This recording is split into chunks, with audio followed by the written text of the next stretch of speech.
universe, media, network, network, network, network, network, network, network. Greetings and welcome to another episode of Features. I'm Antonio Holman, founder of United States Real Estate Investor. And you're joining me here today with my special guest, Nathan Turner of Earnest Investing. So join me now with my special guest on this episode of Features, Nathan Turner. And we're here today with another exciting, in-depth episode of Features.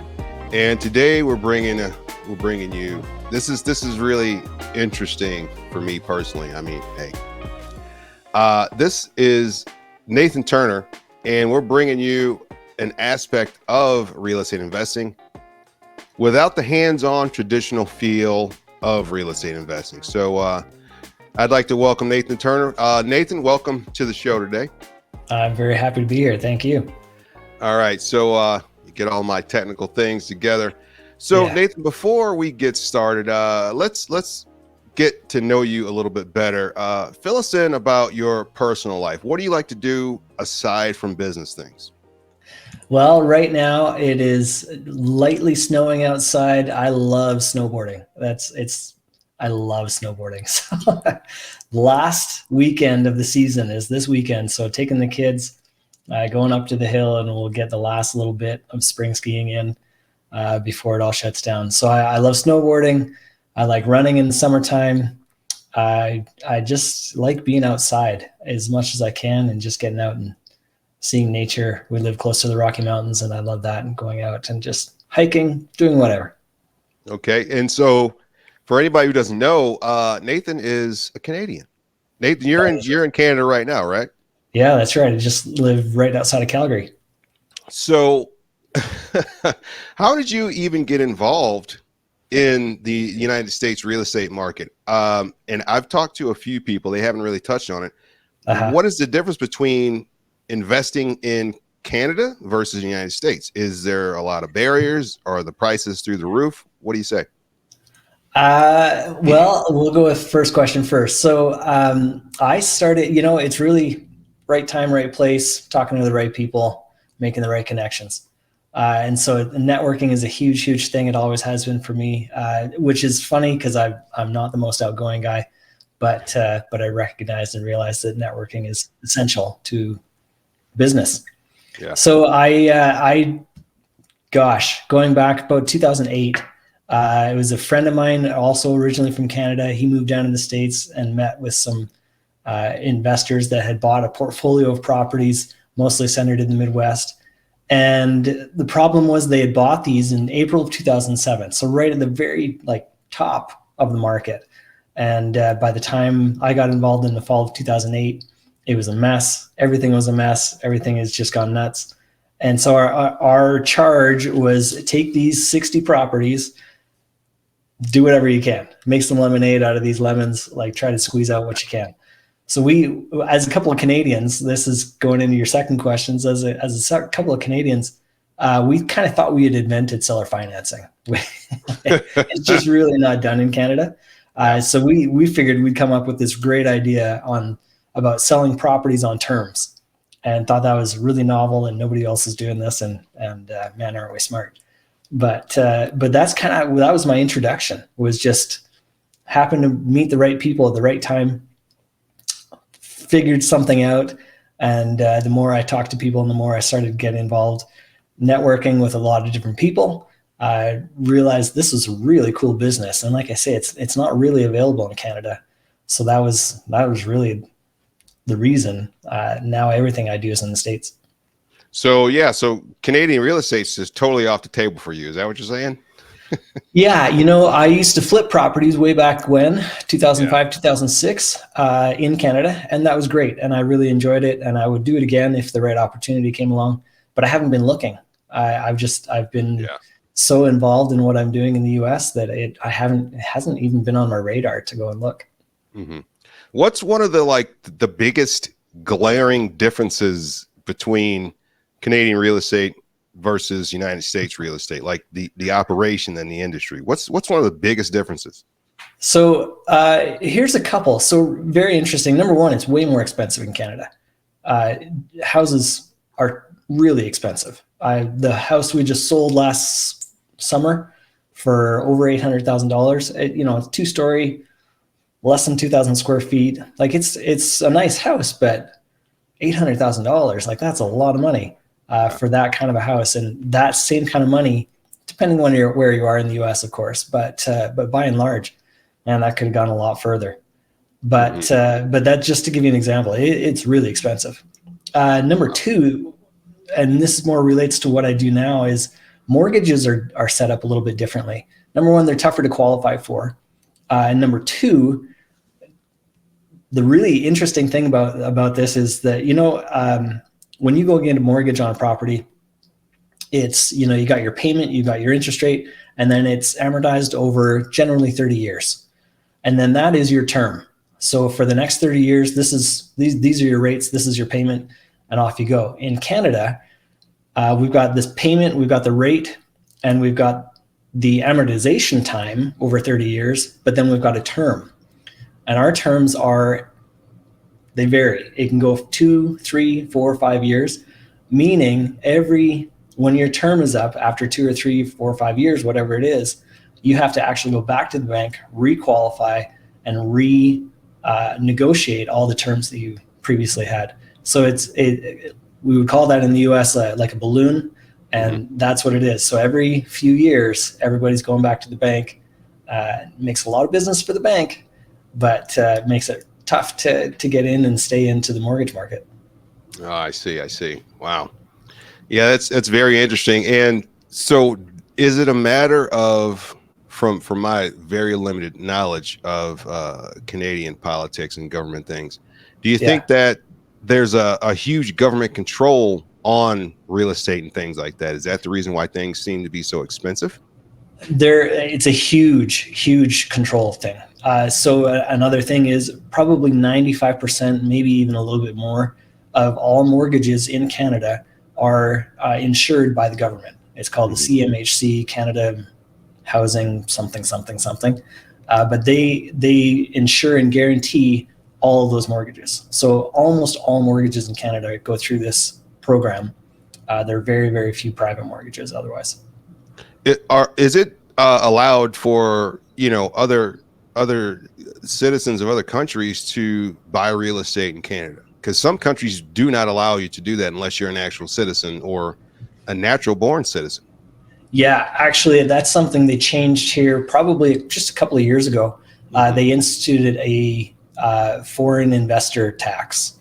So if somebody coming from outside, and if you're going to stay outside of Canada, like if you're just investing from afar, they institute a tax, and it's quite steep. I don't remember the number, but I remember when it came out, I thought, oh, that's going to hurt a lot of people. And, coming from the US, coming from overseas, China, whatever. And it worked. It really curbed outside investors, which is what they were intending to do. And so I guess that's good, but it's a hefty tax. Wow. Interesting. Another thing, my curiosity for Canada, are there real estate investing groups like all over the place like they are here? Does that exist in Canada? Yeah, definitely. Yeah. Really? Okay. Yeah. Okay. The big thing here, and where most places, I guess, is rentals. People get into rentals. But I'll tell you, I was shocked the first time I went to a RIA meeting, and I had already been doing the business I do now, but I go in there and they're talking about rentals that they're buying. And this is in Montreal, and they were talking about negative cash flow, and they were happy about this. They were talking about like, oh, well, it's only $100 out of my pocket every month. But I'm getting this amazing equity. I'm like, in 20 years, I guess, but you're willing to pay for that for 20 years? Oh my goodness. So I just shake my head at that and think, there's a better way. It's that's kind of like a retirement strategy. Yeah. Where you're working at a company and you don't get to reap the benefits until it's almost over. Yeah, no, there's a better way. And so even then, again, we'll get into more of what I do, but right off the top, I say, don't stay in Canada. It's not worth it. Even the numbers are so much better in the US. Go where the money is. And, you don't have to negative cash flow every month. That's ridiculous. So hopefully I've convinced a few people. We'll see. All right. So, as people may see at the bottom of the screen here, you are the founder of Diversified Mortgage, the Diversified Mortgage Expo. Okay. We'll get to that a little bit later. Sure. Now, your company, Earnest Investing LP, and you have the websites, earnestinvesting.com and CanadianNoteGuy.com. Yep. Those sites and your business is focused on real estate note investing, as opposed to traditional real estate investing that we all know and love. Yeah. So why did you decide to focus on note investing versus traditional? And what are the things people can see and do and connect with you through those two websites? Sure, you bet. So I'll tell you, it was a process. Like I say, I started doing fix and flip. That was the beginning of my real estate career. And what ended up happening is, as the market turned, I got caught with one property where I wasn't able to sell it. So I did what you do in real estate and I rented it out. And I found out very quickly, I don't like being a landlord. I really liked the cash flow. The cash flow was great. But everything else that went along with it was just a headache. People moving in, moving out, repairs, this, that, and everything else. I didn't enjoy it. But I did like the cash flow. And so when I started buying notes, I was still kind of in a real estate mentality where I was buying the note with the intention of taking back property, which I did, and it worked really well. And that's certainly an exit strategy that you can use, and I still use today. However, the further I went along, the more I realized I don't actually want to own the property at all if I can help it. I would way rather just own the paper attached to the property, get that cash flow that I really like without all of the headaches, without all the stuff that goes along with owning the property. Yeah, that totally makes sense. And as you're saying this, I'm thinking this through, because a lot of people, they love being a landlord. They love the multifamily. They love all the commercial things and everything. And then there's another group of people who love land investing because they feel it's so hands off. It's so much simpler. Yeah. But then once you bring in the idea of note investing, it's like, well, the headache's almost completely gone. Yeah. Yeah. And it makes total sense. Yeah. And so it just to just get it out of the way and just to put it out there, the one big major disadvantage compared to regular real estate investing is, because I don't own the property, I also don't get any of the equity. So all the equity that's been building up, all the appreciation that may be building up over the years, I don't get to benefit from any of that. However, I sleep very well at night because I don't have to deal with any of that stuff. I don't have to deal with, a roof. I don't have to deal with the toilet. I don't have to deal with tenants. I'm dealing with homeowners, not tenants. You're concerned about the cash flow. You're not concerned about the equity. That's it. Yeah. Yeah. Okay. So as far as your two websites, what can people find on those websites, and how can they connect with you and learn from you and things like that?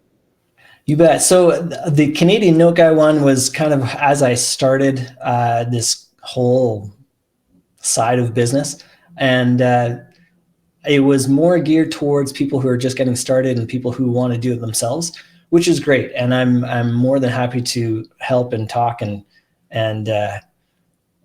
encourage you to get going and into this fantastic business. I've got one really, I don't want to call it simple, but I've got one kind of coaching thing. And I give you all this preamble to say, I'm not a coach. I don't want to be, a teacher of this stuff. I love doing it, and I really, really enjoy talking about it. But I don't really want to be a coach. I'm happy to have conversation with you and help you get started. And I can point you in the direction of some people that do a really, really good job of teaching, but it's just not really my area of focus. It's not something I want to do. The other site, on the other hand, Earnest Investing, that is for a fund that I recently set up. And that's for people that think this is a fantastic idea, but you know what? I don't want to do it because there's lots to learn. There's lots to do. I just don't want to deal with it. Great. I love doing this. So go ahead and give me your money, put it into the fund, and you can expect a return there. And it's, set it and forget it, and you can move on with your life, and I'll move on with mine. Okay, that's good. You're covering both sides of the industry, which is great. So I love it. Yeah. Love it. So let's take it back to the very basics of note investing. Okay, so Sure. for those who don't know, what is note investing, and how does note investing work from a typical standpoint of investment return? All right. So, and this is where, as a real estate investor, it took me some time to kind of get my head around it. So if it takes you a minute, don't worry about it. That's normal. You're coming from real estate where you want to touch and feel the bricks, and you want to actually lay eyes on a house. For me, I am doing some research on a property only because that is my collateral. So I'm looking at the property. I buy first lien mortgages and notes. People, seller finance notes, institutional originated notes, whatever. But I'm always a first lien guy. Because I'm looking at first lien, I'm interested in the property because there is a chance that I am going to own that property at some point. I hope not to, but that's always my backup. So as far as real estate goes, that's about as far as it's related. I'm checking out the property in case I need to take that back at some point. Now, what that means is instead of buying the property, I'm buying the paper attached to the property. So if you go out and get a mortgage to buy a property, you go to the bank, you fill out all the documents, all the application stuff and everything else. And then they say, okay, we are going to give you, just for easy numbers, let's call it $100,000 to buy this house. At today's rate, let's call it 6% interest over 30 years. And here's your payment amount. Okay, awesome. Thank you.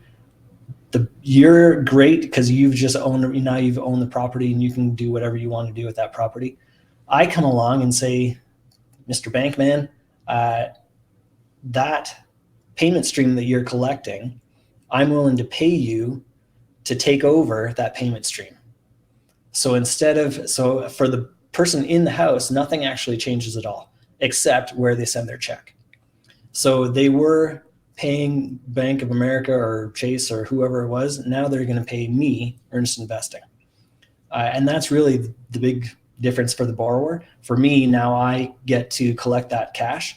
For the bank, now they're cashed out. So they've got a lump sum of cash that they can go out and do whatever they're going to do with, lend it off to somebody else or whatever. So that's kind of how that works. And like I say, I know sometimes that takes a minute to get your head around, but that's how that goes. That's it's not necessarily just on distressed situations. Is that what you're saying?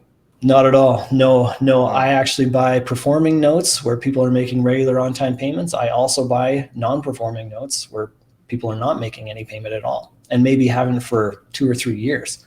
That's not uncommon at all, where I pick up a note where somebody hasn't made a payment for quite some time and for all kinds of different reasons.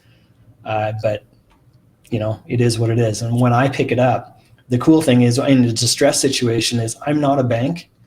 I act like the bank, but I'm not a bank, which means I am far more flexible. So somebody who's struggling and they've been trying to contact the bank and they get red tape after red tape, transferred to this department and that. Now you're talking directly to the decision maker, and together we come up with something that's going to work. So let's say their payment was $800 a month, and for whatever reason they can't do that. They lost their job. They're back working again. Now they can do $600. So me as the note holder, I say, okay, $600 a month. I think we can make that work. We're probably going to raise the interest rate.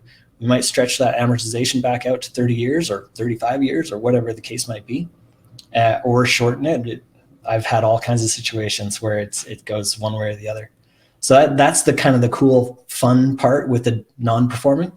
With the performing, it works really well for people that are doing seller finance because they've acquired this property real cheap. They've sold it at whatever current market value is, and then they just want to cash out so they can go do it again.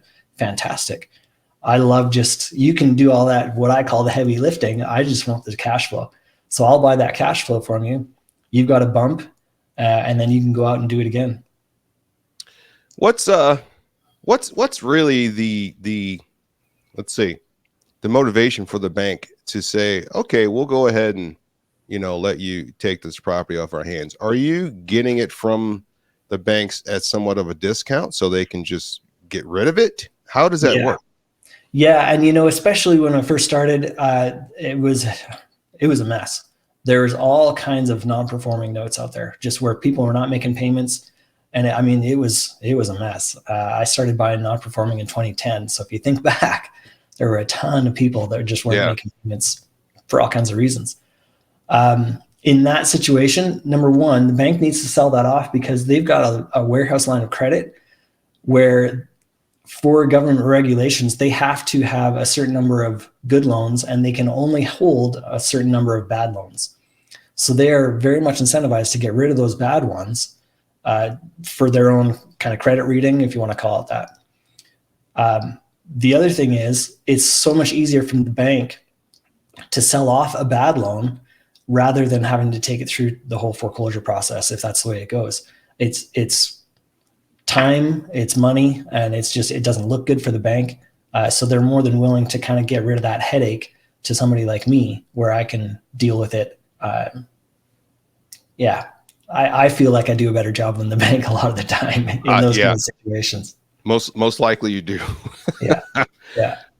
So as you hold these notes, does the economy affect you in any way as you're holding it, or it's just that's the set rate? It doesn't necessarily matter. Your cash flow stays the same. Yeah, it really doesn't make a big difference as long as the person keeps making payments, as long as they're able to stay there. Or let's say they're making payments and then they call and say, you know what, I just lost my job. We're having problems. I have total control to say, you know what, I'll give you 2 months off. We'll take whatever that payment is and we're going to tack it on to the end of the loan. No problem. We'll get you a couple months so you can get back on your feet. I've got tons and tons of latitude where I can just work with people directly and figure something out. So as far as the economy goes, for notes that I'm already holding, it doesn't really make very much of a difference at all. The interest rate there, the payment amount, nothing changes. For those before they get to me, as interest rates rise and as the economy tightens and things get rough, that actually creates more opportunity for me because then they start to default on their loans and banks are looking to offload those. So bad economy is actually good news for me. I like to say when the economy is doing well, I do well. When the economy is doing poorly, I do better. Yeah. That's okay. There's a lot of aspects of real estate investing where that rings true consistently. Yeah. Wow. What's your favorite part? Just overall, what's your favorite part about being a note investor? You know what? Here's the story that goes along with this. I honestly and truly, I get to help people. And I know that sounds cliche and everything else, but here's the story that goes along with it. The very first note package that I bought 3 notes back in 2010. And we'll tell you about one of them. So on the one, all 3 of these were in Columbus, Ohio. This is the first time I've done this, so I was just kind of figuring it out. And I was in Columbus and found out that the property attached to the note was a vacant property and that the person who had bought that house, like a lot of people, had bought it as an income property. And she was going to rent it out and everything looked like it was going to be great until it wasn't. Right. So I found out where the current address of this lady was and took a friend of mine. We went over there together and knocked on the door, and she came to the door and I said, here's who I am. I've got your loan. However, I'm not here to collect any money. All I want to do is own the property. If you're willing to sign it over to me, I'll make this mortgage go away. And she broke down in tears and she was so grateful and so thankful that I was taking this headache off of her hands. And that was completely unexpected. I did not anticipate that kind of reaction. But it got me choked up. Like I hadn't thought of it before, that I was helping to relieve a huge burden for her. And whether she just gave the property back to me or whether we were able to do some kind of modification on her loan, whatever the case might be, but I'm there helping to solve problems, which is awesome. I love that. That is the underlying motivation that keeps you going in this industry. That is, I It's love so that. fun. Yeah, You it's know, so fun. and so many people think that a lot of these investors are just dirty, backstabbing sharks. And it's like, Uh, I'm coming to realize the more I dive into the industry, that's the absolute opposite is what's true. yeah, Wow. yeah, and that's So, true. And it's not just me. That's true of yeah. most note investors that I've met and real estate investors. We're there to help solve problems. That's it. Oh, yeah. There you go. Now, throughout your note investing career, I'm sure everything wasn't perfect. And Yeah. this is my favorite question I always like to ask guests. Throughout your note investing career, what would you say was that time when you felt most unsuccessful? You know what? I was actually just looking at this case just recently. I had one in it was Michigan. I think it was Detroit. I'd have to go back and look to be sure, but anyway, somewhere in Michigan where it was really rough. It was a note where I had somebody that had agreed. I did a seller finance deal. I had already acquired the house, did a seller finance deal, and the guy was going to start making payments. I think he made a few payments, and then I'm not sure what happened. He just kind of ghosted me and disappeared.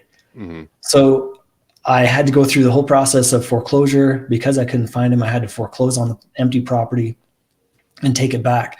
And at the very end of the day, when we finally got to the end of it, we got into the property and it was absolutely trashed. And it was just a mess. So much so that we even did an insurance claim on it. And the insurance claim, after the deduction and after the depreciation and whatever, they were going to pay me $500. And I'm like, oh, what a disaster. Yeah. Meanwhile, the city had tacked on all kinds of liens and whatever else, and they weren't willing to budge either. So that was like absolutely my very, like, without question, that was my very worst deal ever. And I think we ended up losing something like $15,000, which is not the end of the world, but I don't like losing money. So that wasn't fun either. But at the end of the day, all things considered, it's not the end of the world. Mm-hmm, mm-hmm. Man, it's so funny when I talk to everybody. They always have a story that's similar to that. This is a heck of an adventure that you're in. So yeah. What's the one positive goal you're focused on today in your note investing business? The big goal that I'm working on right now is I'm more focused these days on buying the performing notes. So I am looking to connect with anybody who's doing owner finance, seller finance, creative finance, whatever you want to call it. But I'm looking to connect with those folks because we can do an awful lot of business together. If people are taking, like, for example, a subject to loan, like taking over a property subject to the first and then doing a wrap, I'll buy the wrap, I'll cash you out. It can work out very, very well for the first investor. I'm the second investor on that, and we can do that all day long, every day. Or whatever, regular seller finance stuff, contracts for deed, any of that kind of thing. I'm very interested in that stuff. So I'm looking to kind of get those people, this may be coming back to the conference. I'm looking to get everybody that is creating notes to come and meet the note buyers. Not just me, but there's a whole community of us. Yeah. One question just hit me. What do you say to the people that say, Nathan, you're crazy to just be a note investor because you don't have an asset. You don't have an asset you can manipulate and utilize and keep. And people would look at you and say, this guy's out of his mind because he literally doesn't own anything. Right. What do you say to those people? That goes back to who was it, Rockefeller, that said, own nothing and control everything. That is the epitome of what we do with notes. I don't own the property. I just own, but I am able to control it. And that is fantastic. So I actually look at it, and I have looked at it a lot. I would argue that I have more exit strategies than I would if I only own the property. Mm-hmm. So I've got just a ton of different directions that I can go in case of whatever. And it helps create a lot of safety and security, and it just makes me feel good. And without any of the headaches, it's great. Now the other part of that, though, because there's a lot of conspiracy theorists around us, normal. So a lot of conspiracy theorists, they would say, well, what about when the the money is useless, and the hard asset is something you can use and barter with and supply people with housing and things. What do you say about those people? I mean, because some people say, oh, the money's going to dive and it's not going to be worth anything. What do you say to that? Well, that's the cool thing is every loan that I buy is backed by real estate. So I don't own the real estate yet, but I very easily could. And so that's, I mean, it would have to go drastically wrong for the whole legal system and everything else to shut down. Yeah. So that I can't actually access the property. But that's the cool part. So for every single loan that I buy, it's backed by that real estate, and I bought it at a discount. So I feel very safe and secure where I'm at. There you go. There you go. All right. So currently in your investing business, what would you say is your favorite piece of technology you tend to use day to day? Oh man. I mean, besides just a computer, just the internet. I live in Canada. Everything I do is in the US. So the internet really makes this business possible for me. I've heard a lot of people say, you should only invest in your backyard. And so I say, yeah, that's what I do. I just have a really big backyard. And so it works really well because I can do everything I do from this home office in Canada and everything I do is in the States. So I guess that's the short answer. Just the internet. I love it. Currently, what's your note portfolio look like these days?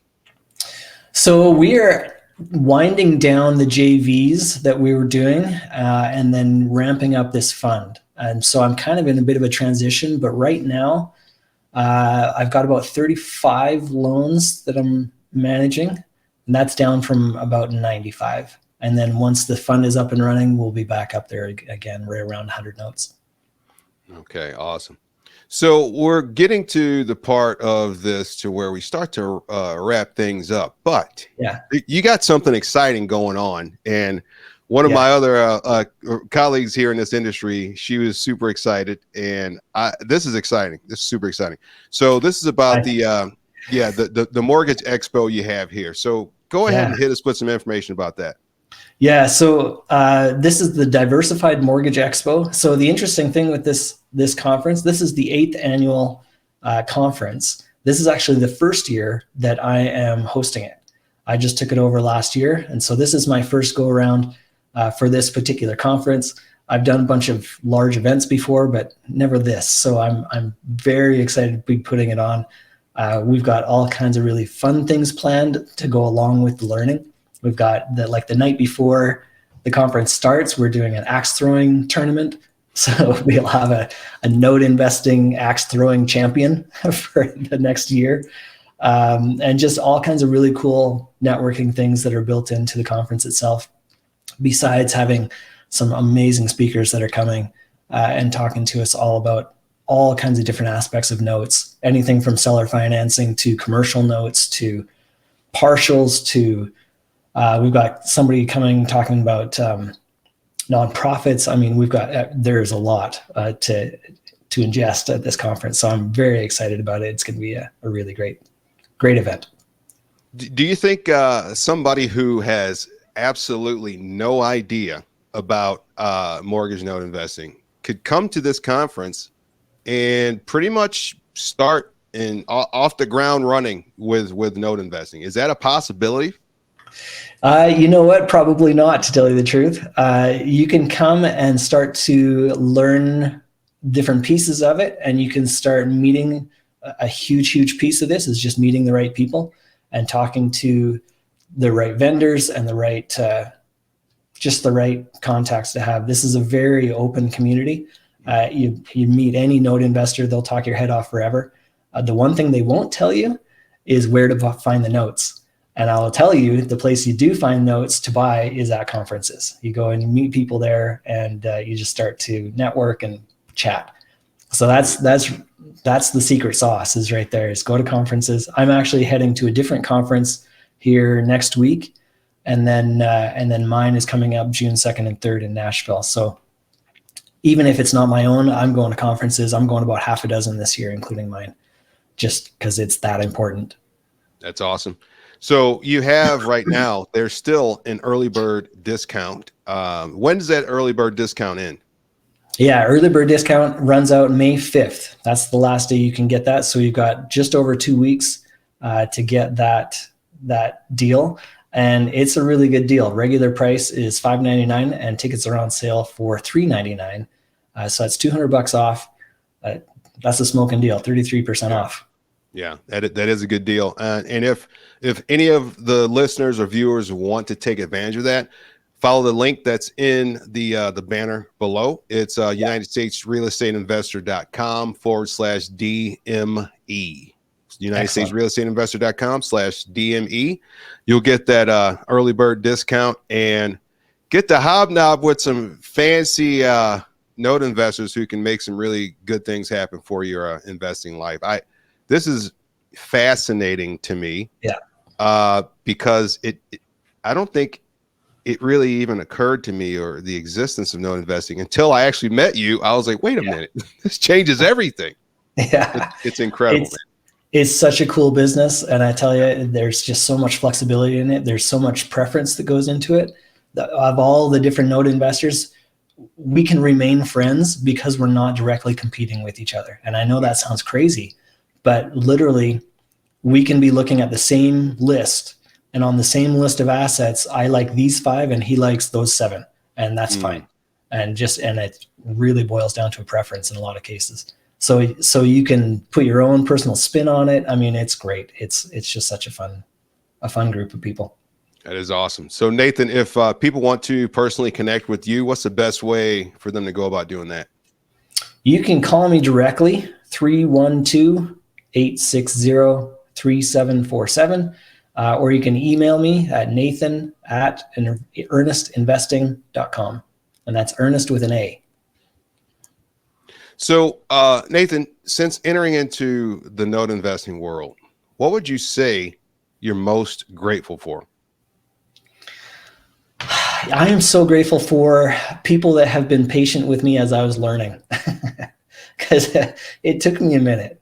And I mean, a financial calculator, I didn't even know there was such a thing as a financial calculator. And people who are like literally willing to spend a couple of hours with me on the phone going through different calculations and, okay, now press this button. Now you do this. And this is how you look at that. And this is what that means. And I've had such great help in getting started. And like I say, this has been, almost 15 years now that I've been doing this, but, and it continues. We've got our own personal private group that we chat on Facebook, just spitballing ideas. And what do you guys think about this? And has anybody run into this situation? It's just a great community. Awesome. So before I hit you with the last question, just want to tell you, thanks a lot for being on today. You brought a lot of value into a lane of this industry that a lot of people don't even know it exists. They don't know this opportunity exists. So I'm so glad we had the opportunity to share this with everybody today. Yeah. All right. So finally, Nathan, this is the question I love the most. What would you say is your definition of real estate note investing success? Ooh, real estate note investing success. The willingness and ability to help individuals stay in their homes. I hope you've enjoyed this episode of Features with Nathan Turner of Earnest Investing. If you'd like to be my next guest on Features, just contact us at UnitedStatesRealEstateInvestor.com and we will get back with you shortly. If you found value in this episode, please share with all of your friends, family, colleagues, and anyone who would like to know more about Nathan Turner, Earnest Investing, the Diversified Mortgage Expo, or note investing in general. Again, this is Antonio Holman, founder of the United States Real Estate Investor, and thanks for listening. Music by Stream Beats.